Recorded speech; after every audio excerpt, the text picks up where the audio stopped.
Hello friends, நம்ம இன்றைக்கி என்ன பார்க்க போகிறோன்னு பார்த்தீங்கன்னா, அரிசி மாவு வச்சுட்டு பத்திரி எப்படி பண்ணலான்னு பார்க்கலாம் வாங்க. அதுக்கு வந்து ஒரு பாத்திரம் வச்சுட்டு 2 கிளாஸு தண்ணி ஆட் பண்ணிக்கிட்டேன். தண்ணி நல்லா கொதித்து வரணும். அதுக்கு வந்து தேவையான அளவுக்கு உப்பு, நம்ம தேவைக்கேற்ற அளவுக்கு உப்பு போட்டுக்கலாம். அது நல்லா கொதித்து வந்ததுக்கப்புறமா 1 கிளாஸ் மாவு, நான் 2 கிளாஸு தண்ணி வச்சுருந்தேன். அதுக்கு வந்து 1 கிளாஸ் மாவு வந்து ஆட் பண்ணிக்கிட்டேன்.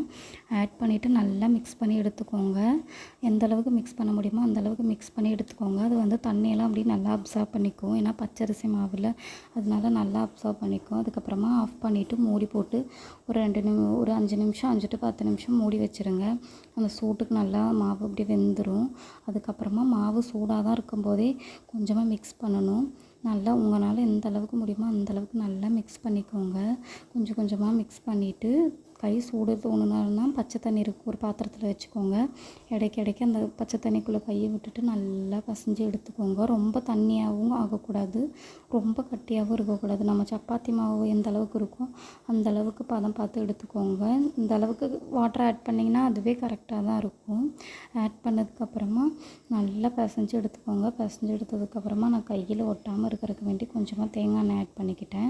அப்புறமா சின்ன சின்ன உருண்டையாக எடுத்துக்கோங்க. நம்ம சப்பாத்திக்கும் அந்தளவுக்கு உருண்டை எடுக்கக்கூடாது. நம்ம பூரி செய்வோம்ல, அந்த சின்ன சைஸ் பார்த்து உருண்டை பண்ணி எடுத்துக்கோங்க. நல்லா சின்ன சின்னதாக உருண்டை பண்ணி எடுத்ததுக்கப்புறமா அதை வந்துட்டு நான் வந்து ஒரு ப்ளேட்டுக்கு வந்துட்டு ட்ரான்ஸ்ஃபர் பண்ணி வச்சுக்கிட்டேன். அதுக்கப்புறமா பார்த்திங்கன்னா, இது வந்துட்டு பத்திரி ப்ரெஸ்ஸுன்னு சொல்லுவாங்க இங்கே. அது வந்து நம்ம சப்பாத்தி பூரியெல்லாம் ப்ரெஸ் பண்ணுவோம்ல, அந்த மாதிரி சாதனம். அதில் வந்து இந்த உருண்டையை வச்சுட்டு இந்த மாதிரி ப்ரெஸ் பண்ணிவிட்டு எடுத்துக்கோங்க. அதுக்கு மேலே ஒரு பிளாஸ்டிக் சீட்டு வச்சுருக்கேன். நீங்கள் டேரெக்டாக கூட ப்ரெஸ் பண்ணி எடுத்துக்கலாம். ப்ரெஸ் பண்ணி எடுத்து நான் ஒரு ப்ளேட்டில் அரேஞ்ச் பண்ணி வச்சுக்கிட்டேன். மேலே வந்து ஒட்டாமல் இருக்கிறதுக்கு அரிசி மாவு லைட்டாக ஆட் பண்ணிக்கிட்டேன். அதுக்கப்புறமா ஒரு பேன் வச்சுட்டு அதில் வந்துட்டு நீங்கள் ஆட் பண்ணிக்கலாம். இது வந்து கலரு மாறும் அப்படியெல்லாம் இருக்காது. இது வந்துட்டு இந்த மாதிரி நல்லா கொஞ்சம் சூடான பாத்திரத்தில் போட்டதுக்கப்புறமா அந்த பத்திரி வந்து நல்லா பொள்ளச்சி வரும். நம்ம பூரியெல்லாம் எப்படி பொள்ளச்சி வரும் அந்த மாதிரி இந்த மாதிரி பொள்ளச்சி வரும். பொள்ளச்சி வந்தாவே அது ரெடி ஆயிடுச்சுங்கிற அர்த்தம். அதுக்கப்புறமா நம்ம ஆஃப் பண்ணிக்க திருப்பி போட்டுட்டு எடுத்துக்கலாம், இல்லைன்னா ஆஃப் பண்ணிவிட்டு கூட எடுத்துக்கலாம். அதே மாதிரி இருக்கிறது எல்லாத்தையுமே ஆட் பண்ணிக்கோங்க. இது ஒரு வெரைட்டியாக இருக்கும். நீங்களும் ட்ரை பண்ணி பாருங்கள் ஃப்ரெண்ட்ஸ்.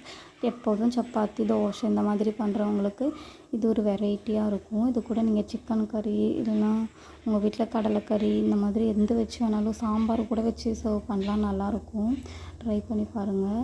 இது ஒரு வெரைட்டியான ஐட்டம். இங்கே கேரளாலலாம் இது எல்லா வீட்லேயுமே காலையில் டிஃபன் இந்த மாதிரி ஐட்டம் தான் ஆகும். நீங்களும் ட்ரை பண்ணி பாருங்கள் ஃப்ரெண்ட்ஸ். நான் வந்துட்டு இன்றைக்கி இஷ்டு கறி கூட உருளைக்கிழங்கு, சவோலாலாம் வச்சுட்டு இஷ்டு கறி கூட சர்வ் பண்ணியிருக்கேன். நீங்களும் ட்ரை பண்ணி பாருங்கள்.